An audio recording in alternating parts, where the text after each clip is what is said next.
dahsyat. Kita bisa sama-sama berkumpul lagi di pagi hari ini. Kita percaya karena Tuhan Yesus baik. Amin. Mari sama-sama siapkan hati kita lebih lagi untuk masuk dalam mingguan sepekan hari ini.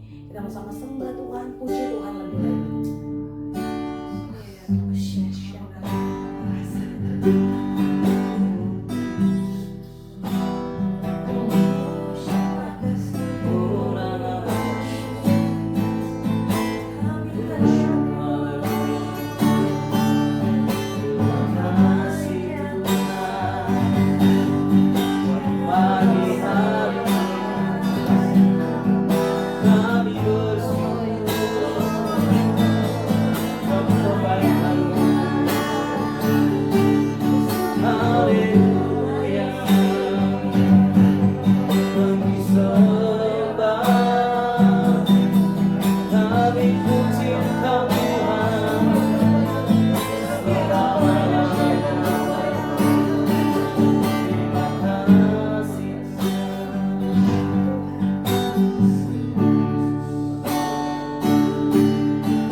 Tuhan, ku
semua karena anugerah-Mu ya Tuhan. Sebentar Tuhan kami mau sharing Tuhan satu dengan yang lain Bapa. Biar kiranya Kau hadir di tengah-tengah kami, mengurapi setiap kami ya Tuhan. Biar apa yang kami boleh perbincangkan, biar apa yang boleh kami sharingkan Tuhan pagi hari ini ya Tuhan, semuanya untuk mempermuliakan nama-Mu saja ya Tuhan. Terima kasih Bapak, terima kasih. Kami serahkan semuanya Tuhan, dari awal pertengahan sampai akhirnya ya Tuhan. Hanya di dalam nama Tuhan Yesus kami berdoa dan mengucap syukur. Haleluya. Amin. Haleluya, puji Tuhan. Wow, dahsyat. Kita percaya hari-hari ini semuanya untuk kemuliaan nama Tuhan. Amin.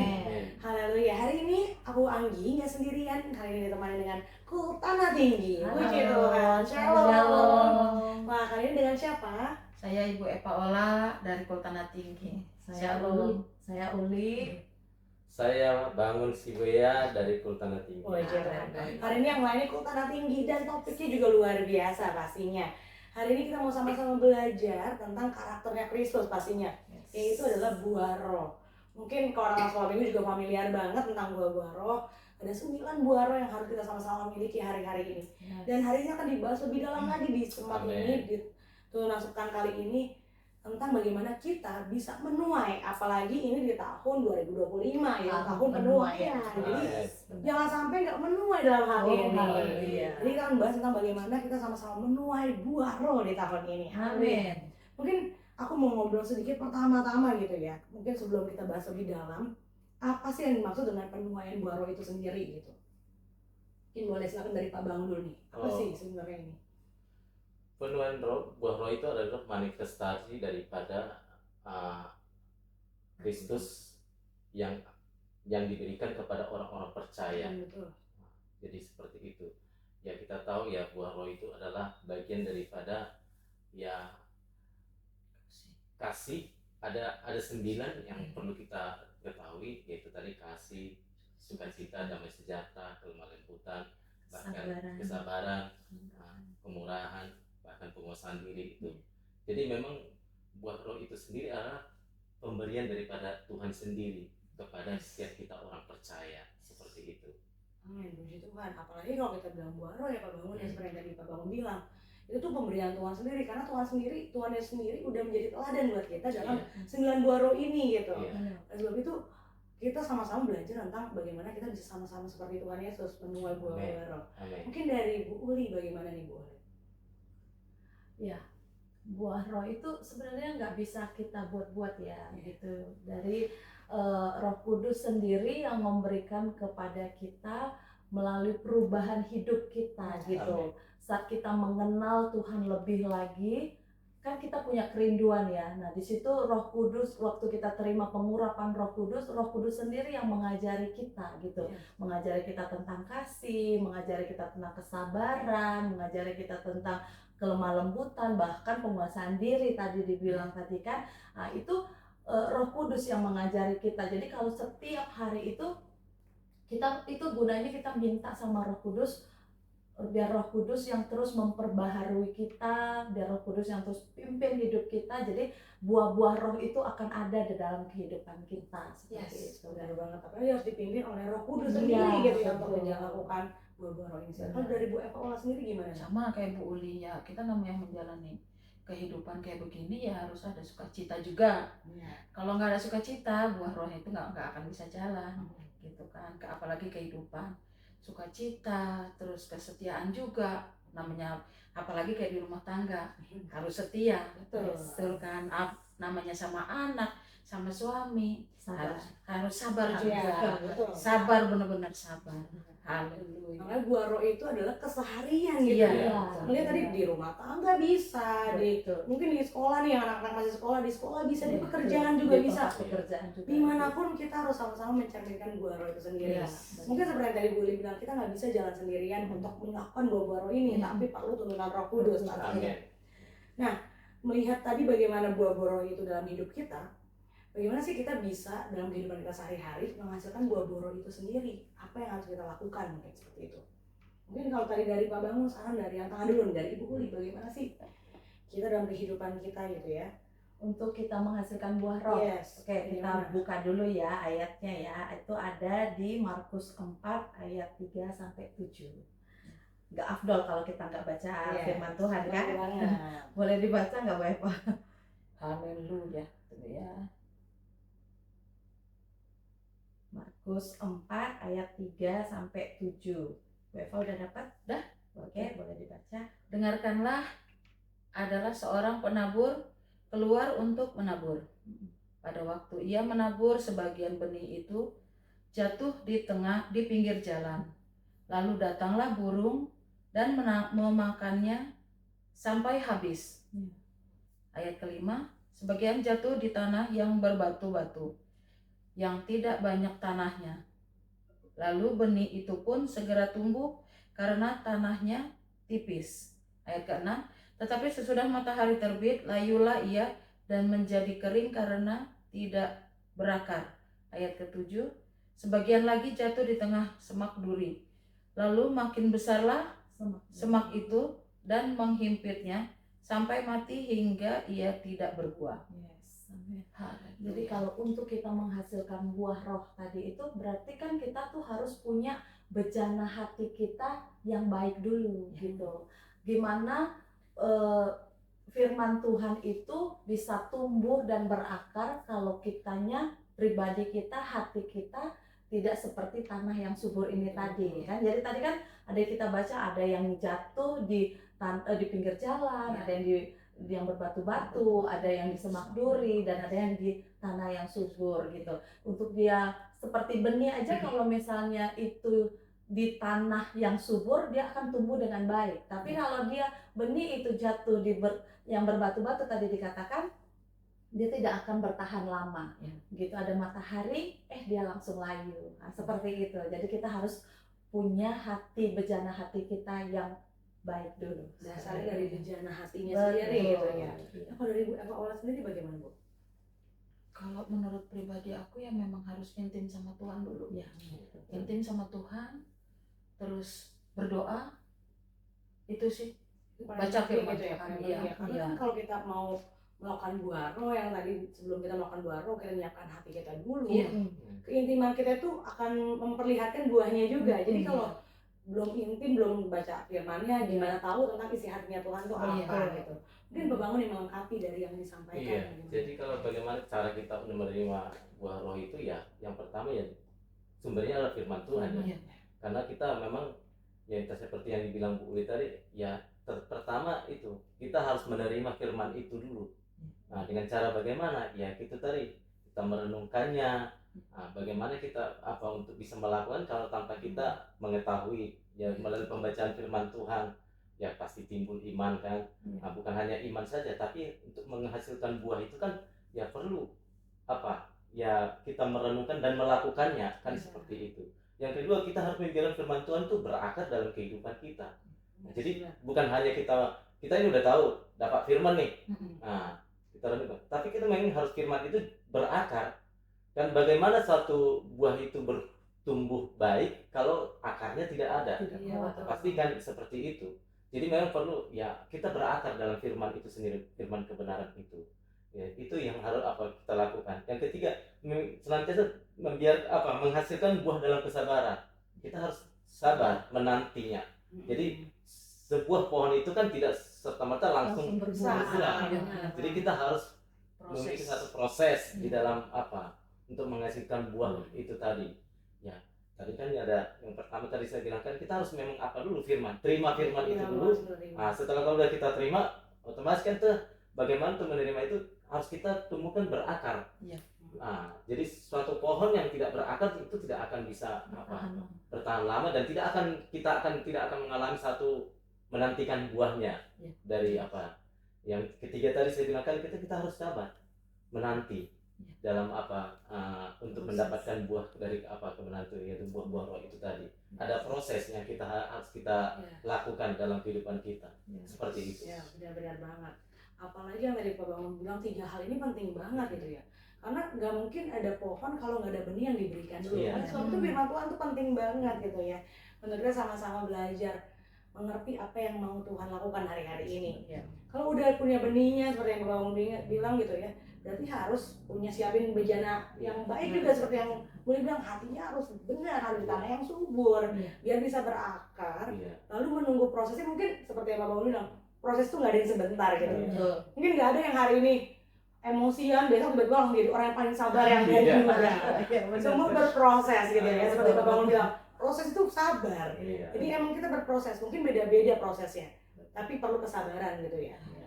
Tadi ayat yang Buli baca itu luar biasa bagus banget.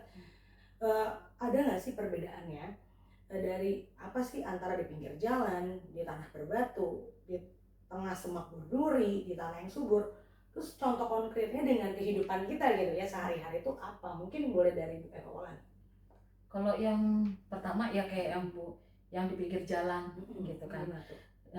Mencerminkan seseorang yang mendengarkan khotbah tetapi tidak memahami sama sekali. Lalu ia tanah berbatu, ya kan? Ada yang di pinggir jalan, ada yang tanah berbatu. Gitu. Kalau yang tanah berbatu itu memperlihatkan seseorang yang bersemangat dalam pelayanan tetapi semudah putus asa. Jadi gampang mundur gitu ya. Ya, kalau yang ketiga, ini yang ketiga ya. Yang ketiga yang di semak berduri ialah orang yang fokus saat pekerjaan, uang yang jadi yang dicari itu hanya uang sama pekerjaan gitu. Jadi enggak niati untuk yang lebih lagi gitu. Sampai mungkin dari Buli. Yang keempat boleh disambung, bisa dilengkapi boleh. Ya sebenarnya nggak jauh beda dari Bu Eva Ola gitu. Kalau yang di pinggir jalan itu sebenarnya ya memang benar ketika kita dengar firman tapi dia tidak akan bertahan lama karena seseorang itu mendengar firman tapi tidak memahaminya gitu, tidak memahaminya. Jadi dia ya mungkin pemahaman dia itu nggak menyerahkan semuanya ke pikirannya Tuhan gitu. Dia dengan pikirannya sendiri gitu. Jadi dia tidak paham sepenuhnya gitu. Nah, yang kedua itu tadi seperti di tanah yang berbatu-batu gitu. Karena ada tekanan hidup atau segala macamnya, jadi dia cepet down. Nah, dia down gitu. Jadi tidak kuat. Akarnya itu tidak kuat gitu. Sekarang kan waktu kita dengar firman kan kita semangat nih. Tapi gitu keluar dari gereja hilang. Pergumulan hidup kan tetap ada, masalah tetap ada gitu. Tapi gimana caranya kita bisa pakai firman Tuhan itu untuk punya iman gitu loh. Bahwasanya masalahku sebesar apapun Tuhanku lebih besar dari masalahku, kan gitu kan. Ya memang Tuhan tidak bilang bahwasanya ikut Tuhan itu nggak ada masalah, enggak kan? Tetap masalah tetap ada gitu. Bahkan di orang percaya masalah itu tetap ada gitu. Tapi bagaimana kita keluar jadi pemenang dari setiap masalah kita gitu. Nah, intinya tuh seperti itu. Nah, dan kalau yang gunanya kita tuh inginnya kita itu firman itu jatuh di tanah yang subur. Tanah yang subur itu ya kehidupan kita. Seperti kata Pak Bangun itu, firman itu kita dengar, kita simpan dalam hati kita, dan kita renungkan, kita lakukan, dan kita imani bahwasanya firman itu ya dan amin. Pasti terjadi, mujizat pasti terjadi. Seperti itu. Mungkin dari Pak Bangun bagaimana? Iya. Jadi ya kita tahu ya, ada tadi ada 4 kalau misalnya pinggir jalan, itu semak berduri, batu-batu sama tanah yang subur. Nah, itu ya kita sudah banyak sering dengar ya itu penjelasan dari para hamba Tuhan kalau khotbah. Ya, yang saya tangkap di situ memang kita tahu sendiri ya secara harfiahnya ya, kalau pinggir jalan itu kan sesuatu yang ya jalan itu kan keras. Artinya tidak ada tempat untuk satu tanaman itu untuk meletakkan benih. Karena ya seperti itu keras. Bisa diambil burung ya. Iya, jadi artinya benih itu di atas di permukaan tanpa ada sedikit pun ya tanah yang artinya menutupinya. Jadi orang yang jadi sehingga burung yang datang atau orang yang datang bisa ngambilnya, burung yang datang bisa makannya, sehingga ya benih itu nggak sempat tumbuh. Itu cara apanya? Ya kalau diaplikasikan dengan hal rohaninya ya itu tadi. Bagaimana kita ya dengar khotbah udah hanya didengar aja tapi tidak pernah merenungkan khotbah itu, sehingga ya sama sekali tidak menangkap. Istilahnya kalau orang bilang ya masuk kanan keluar Masuk- kiri. keluar kiri, enggak masuk kanan keluar kanan, jadi masih belum nggak sempat masuk, Oh, yang nggak sempat masuk belum gitu ya. lewat. Oh, iya. Jadi didengar keluar gitu. Keluar lagi. Jadi lebih kepada orang bebal gitu. Sehingga sama sekali tidak apa. Yang kedua tadi mengenai bebatuan. Nah, kalau bebatuan kan berarti kita lihat ya di tanah itu banyak batu. Tapi ada juga yang apa kan tanahnya sedikit-sedikit. Iya. Iya. Itu ya ditabur benih itu tapi apa masih nampak benih itu tapi nggak dalam. Ya, seperti itu. Sehingga ya itu tadi waktu apa dia mendengarkan firman Tuhan itu memang ya, yang saya bilang ini kedua masuk kanan keluar kiri, masih apa seperti itu. Jadi jadi hanya sesaat dia didengar firman itu dengan seksama tapi tidak ada sama sekali faedahnya karena hanya sepintas lewat.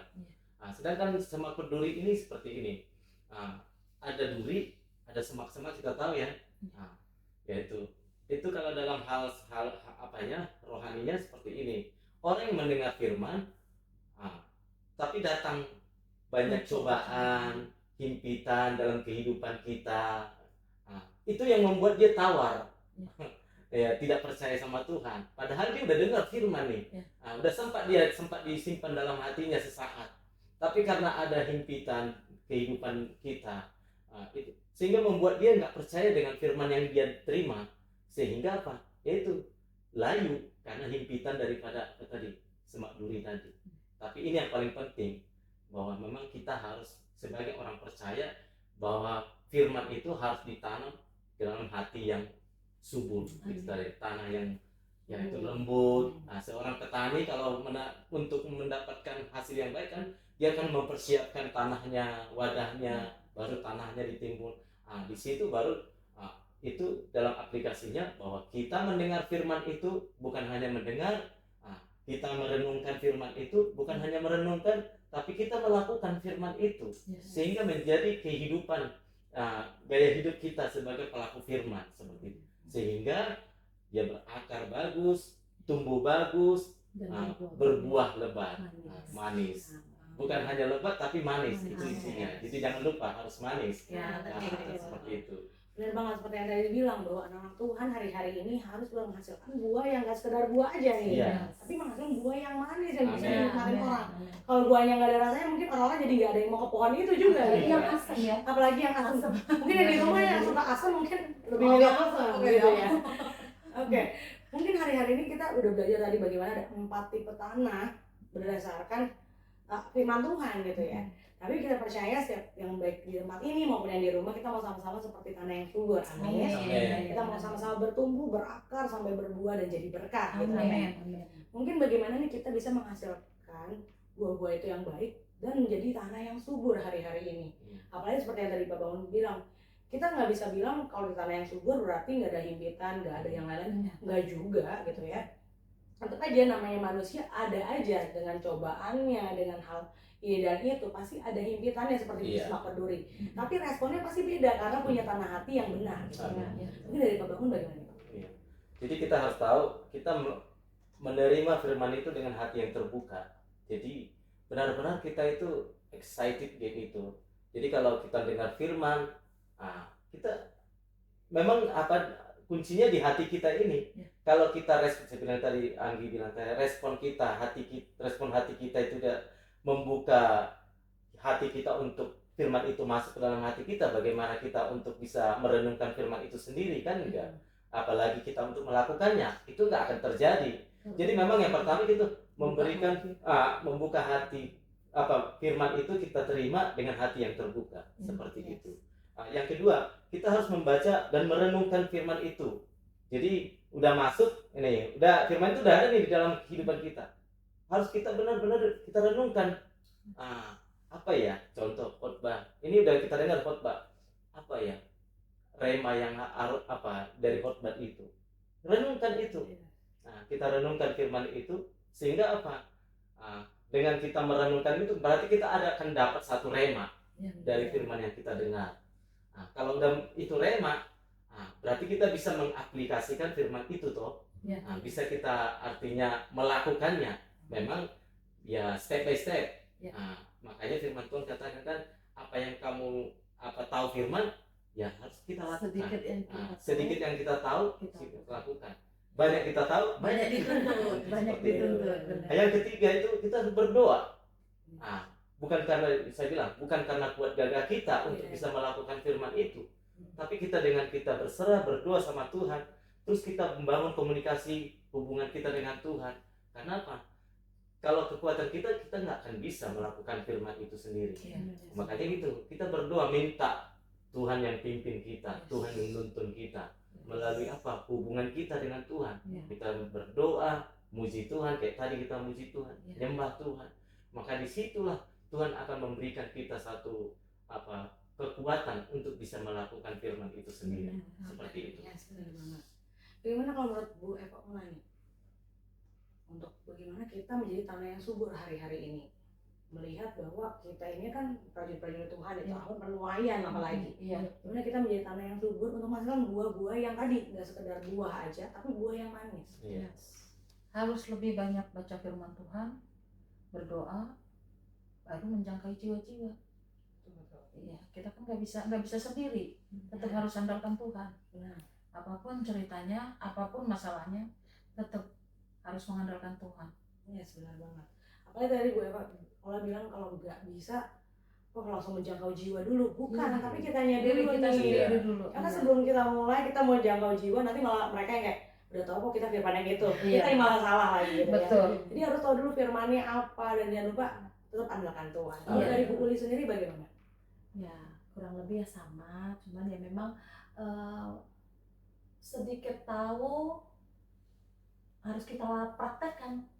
Dengan seperti itu, makanya kan firman Tuhan itu jangan cuma kita dengarkan, tapi kita harus lakukan gitu. Makanya kayak kita di kul gitu ya, walaupun kadang-kadang kul kita cuma beberapa orang gitu, tapi ya kita sukacita aja. Sukacita kan salah satu buah roh juga kan gitu kan. Nah di dalam kul itu juga kan kita kan harus saling mengasihi gitu, saling memperhatikan gitu. Kalau ada yang sakit kita kunjungi, kalau misalnya ada yang lagi perlu dukungan doa kita doakan. Dengan cara seperti itu kita tuh sudah memberi hati kita juga biar firman itu bisa tumbuh dalam kehidupan. Mempraktekannya juga ya. Berarti mempraktekkan buah roh itu tadi gitu. Di kul juga bisa mempraktekkan buah roh. Jadi buat yang kul dimanapun berada, komsel atau komunitas apapun, praktekkan buah roh. Tadi menguatkan gitu ya. Dan hari-hari ini di dahsyatnya di tahun 2025 ini karena tahun penuaian, kayak Pak Ge mungkin udah singgung beberapa minggu lalu gitu ya. Bahwa kita tuh sekarang nggak cuma sekedar kalau udah berbuah menghasilkan buah aja udah cukup, ternyata enggak. Tapi harus menghasilkan pohon yang baru. Jadi nggak sekedar berbuah manis, oke udah selesai tugas kita, enggak ternyata. Menghasilkan buah yang manis dan menghasilkan pohon yang baru. Yaitu berbicara tentang bagaimana kita menjadi sakti hari-hari ini. Nah, bagaimana kita menuai buah roh yang sangat penting untuk dialami tahun ini, khususnya apalagi kita nggak sekedar tadi tumbuh doang, berbuah doang, tapi harus bersaksi gitu. Gimana tuh caranya? Mungkin dari Ibu Uli bagaimana Bu? Ya, caranya yaitu kalau kita mau jadi saksi itu ya memang dimulai dari diri kita dulu. Diri kita dulu, misalnya ya contoh simpelnya misalnya kita nih di kul gitu kan. Ya seperti yang saya bilang tadi, kalau di kul itu misalnya ada yang teman kita yang lagi butuh diperhatikan atau yang butuh apa ya, kita ya dengan cara yang nanya kabarnya aja pun sebenarnya kita tuh udah melakukan firman ya gitu, memperhatikan teman-teman kita, sesama kita gitu. Jadi jangan memikirkan diri sendiri gitu. Seperti kata Pak Agam kan, hari-hari ini itu banyak jiwa-jiwa yang kalau kita mau melihat penuaian, kita memang harus keluar, jangan ada di zona nyamannya kita gitu. Kalau di zona nyamannya kita ya enak dong, kita ya udahlah nggak mikirin orang, mikirin diri sendiri aja gitu. Tapi kan ini kita kan nggak sedang dalam hal dengan keadaannya seperti itu. Kalau kita mau melihat penuaian, kita memang harus bergerak, kita harus lihat jiwa-jiwa itu gitu. Jadi ya kesenangan kita itu agak kita iniin gitu. Jadi kalau misalnya kita dipercayakan jadi gembala kul, ya memang walaupun kita tetap dalam belajar ya, proses belajar gitu ya, ada yang perlu dikunjungin, ada yang itu ya memang perlu pelajaran ya, kita belajar untuk memperhatikan, belajar untuk merelakan kayak gitu ya, harus praktek lah. Yes, benar banget. Seperti yang tadi bilang gitu ya. Berarti kalau saat kita mau menjadi berkat tadi ya, menjadi pohon, membuat pohon yang baru, ibaratnya baru mau membuat benih baru nih. Seperti yang Bapak bilang harus benih yang terbaik juga benih baru itu. Betul. Kita juga perlu menyangkal apa yang mungkin hari-hari ini kita senang, apa yang kita suka. Betul. Udah nggak bisa lagi egois-egoisin aja gitu ya. Betul. Karena untuk dapat jadi benih baru aja tuh buah, misalnya buah mangga aja, bijinya nggak mungkin sama sampah-sampahnya dijadi satu. Iya, Karena kan benar. dibersihin dulu, Betul. ditunggu berapa lama dan lain sebagainya gitu ya. Oleh sebab itu kita juga perlu menjadi pribadi yang mementingkan kepentingan jiwa-jiwa, Iya. punya hatinya Tuhan gitu, Betul. yaitu jiwa-jiwa. Mungkin dari Bu Eva Ola sendiri bagaimana?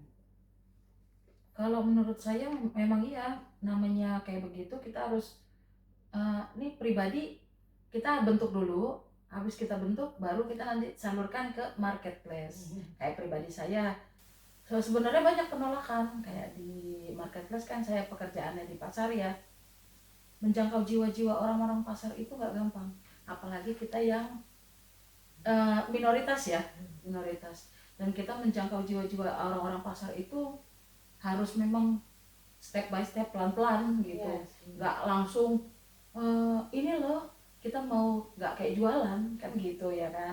Jadi emang harus benar-benar kita mengandalkan Tuhan, Roh Kudus, dan kita memang betul-betul harus berdoa dulu gitu. Mau dimanapun kita harus satu, urapi, berdoa, oke, pekerjaan jalan gitu. Benar-benar.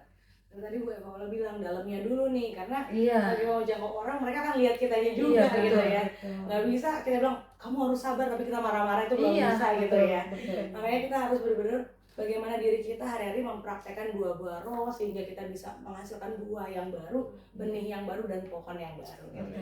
Ini dari Pak Bangun nih untuk menyimpulkan kita juga nih. Iya, jadi gini, kan ini kita kan ya puji Tuhan kita kan sudah dipanggil dan sudah istilahnya udah jadi mendapatkan buah-buah roh dari Tuhan melalui keselamatan yang kita terima, melalui firman Tuhan yang kita dengar. Jadi kita udah dapat nih, ya artinya jangan hanya di kita.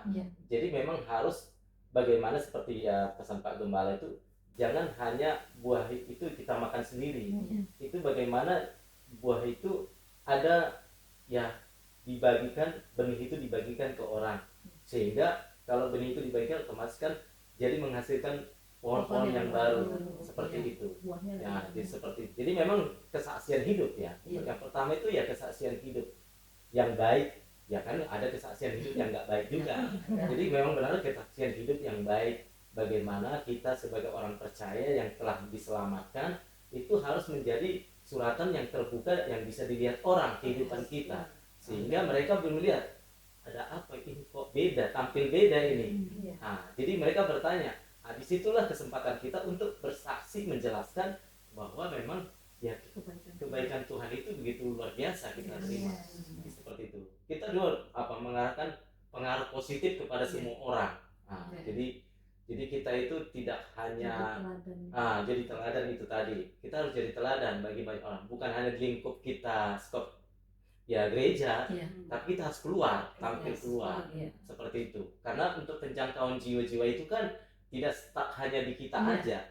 Jadi karena seperti kan pergilah, firman Tuhan kan katakan kan di Kisah 8 itu kan, pergi jadikan semua bangsa murid. Bagaimana ya semua bangsa jiwa-jiwa jadi murid kalau kita nggak mau keluar pergi, seperti itu, jadi saksi yang itu tadi. Jadi aura positif yang selalu kita perkataan kita, tadi kan hari ini kan Pak Gembala, perkataan harus kita menjadi perkataan yang positif, yang membangun, yang memotivasi banyak orang, sehingga mereka bisa mengenal Kristus, seperti itu. Yang ketiga, kesempatan untuk kita berbagi iman. Kan waktu itu ini tampil nih kita nih, dilihatnya ada satu yang beda. Di situ berbagi. Pas tanya orang Kristen ya, dia bagikan. Dalam hati apa yang mau kita berikan? Kasih kita. sukacita. Oh, kok kamu bisa bersukacita ya? Kan gitu Iya, kan banyak tengah-tengah gitu. masalah Nah, gitu. kok iya, padahal sepertinya kamu nggak punya masalah, padahal kita punya masalah. Iya. Selagi kita masih di dunia, kita Pasti punya masalah. ada. Iya. Cuma yang menjadi pembeda respon kita kan. Betul. Nah, kita punya pengharapan dalam Kristus. Terus kesabaran kita terus berproses. Untuk kita terus sabar itu berproses. Kesetiaan kita, ya kesetiaan kita ke pasangan kita, itu kan itu satu hal yang apa? Kesetiaan kita kepada Tuhan seperti itu. Jadi kita mengikuti Tuhan itu bukan sesaat, tapi bagaimana kita untuk mengikuti Dia sampai selama-lamanya. Itu ya perlu kesetiaan. Yes. Bagaimana kita bisa setia? Ya, itu bisa terjadi kalau ada firman yang terus ada di dalam kehidupan kita. Amin. Seperti Amin. itu. Yes. Yang keempat itu kita membangun satu kepercayaan kepada orang bahwa ada Kristus di dalam kehidupan kita, sehingga orang bisa datang ke Tuhan. Aku mau ikut Tuhanmu lah. Nah, seperti itu. Jadi semuanya bukan karena buat keinginan kita. Nah, makanya itu tadi saya bilang semuanya dari semua itu kita rangkum. Jadilah suratan yang terbuka, yang bisa dilihat orang. Ibaratnya kita ini seperti di sebuah akuarium nih. Nah, bisa dilihat orang kita ini. Dari segala sisi kita dilihat kan. Ya makanya kita tampil sebagai yang menjadi kesaksian yang baik kepada semua orang. Betul. Sehingga ada Kristus di dalam diri kita, mereka lihat. Sehingga mereka kalau udah tahu, kok kamu bisa tampil beda ya? Ya karena Kristus, bukan karena kuat gagah kita. Siapakah kita yang bisa? Kalau bukan karena Kristus ada dalam kehidupan kita, kita tidak bisa melakukan apa yang Tuhan inginkan dari kita. Seperti itu. Yang terakhir ini ada satu lagi, penggenapan misi Kristus. Nah, ini yang terakhir. Penggenapannya adalah yaitu tadi supaya semua bangsa jiwa mengenal Kristus. Jadi dalam penuntasan amanat agung ini yang terpenting, supaya digenapi, setiap mulut akan bertelut, setiap lidah akan mengaku bahwa Yesus Kristus adalah Tuhan. Itu. Jadi harus terjadi, amanat agung itu harus digenapi. Itu yang paling penting. Penting banget hari-hari ini bahwa amanat agung ya itu seperti Pak Bang bilang, kita hari ini harus menjadikan sebuah bangsa muridnya Tuhan Yesus ya. Dan cuma itu yang terakhir penting banget bahwa kita pribadi, setiap pribadi harus menjadi suratan yang terbuka.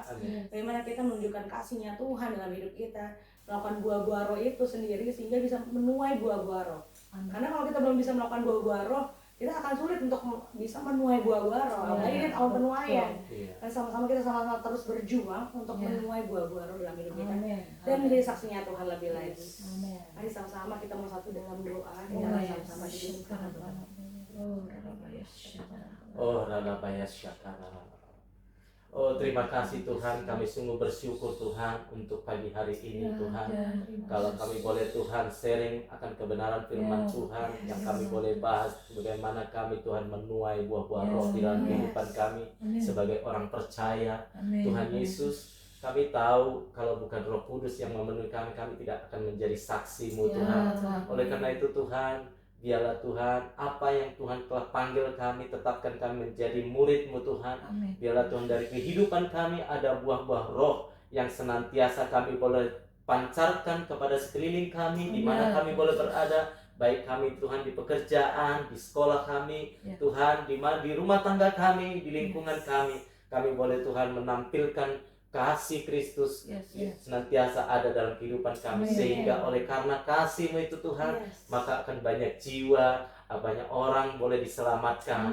Tuhan, terima kasih Tuhan untuk pembahasan pada saat pagi hari ini Tuhan. Kami tahu menyadari banyak kekurangan kami, tapi kami percaya Roh Kudus yang senantiasa menerjemahkannya apa yang kami bahas pada saat pagi hari ini. Sehingga setiap orang yang boleh mendengar Tuhan, boleh menangkap apa yang menjadi pesan Tuhan bagi setiap kami ya Tuhan. Terima kasih Tuhan Yesus, terima kasih bagimu-lah segala pujian, hormat, syukur kami. Dalam nama Tuhan Yesus kami berdoa dan mengucap syukur. Haleluya. Amin. Puji Tuhan. Kita bersyukur kalau pagi hari ini kita bisa sama-sama sharing satu sama lain. Dan jangan lupa buat saksikan terus dengan sepekan hari-hari berikutnya. Tuhan Yesus memberkati. Shalom. Shalom.